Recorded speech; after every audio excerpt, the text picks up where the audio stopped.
दर्शन शुरू जागो सैया आजू पटना के घाट बरती पहोखिना सहैया निहारे नैना राउर बाट दीही दर्शन शुरू जागो सैया आजू आरा के घाट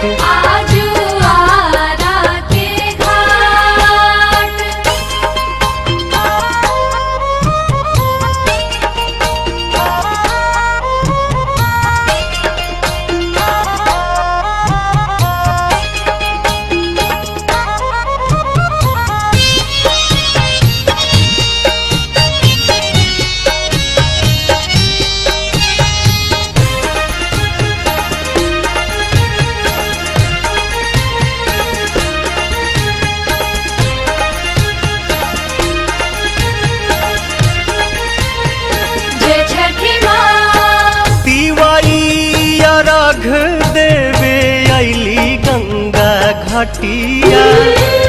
रौए तरस के बेकल बाटे अखिया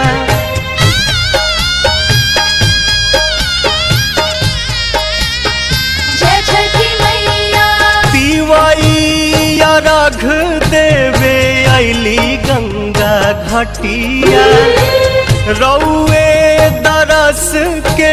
बेकल बाटे अखिया हरि देव दुखवा बलैया उगी पूर्व से मुस्कात दीही दर्शन शुरू जागो सैया आजू देव मुंगा के घाट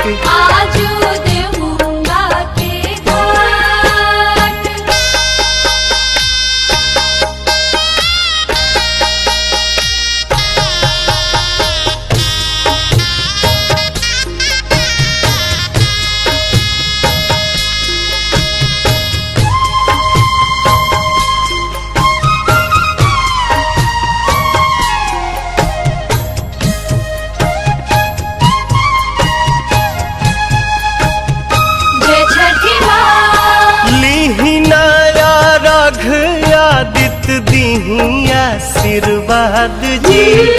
बरतिन के पूरा करी मन के मुराद जी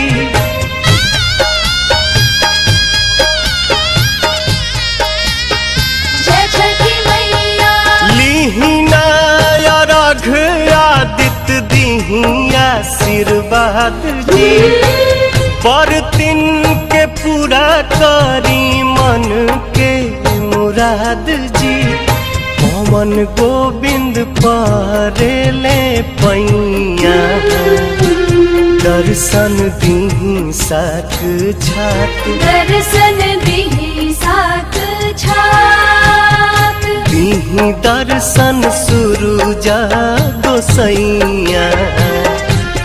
आजू बगसर के घाट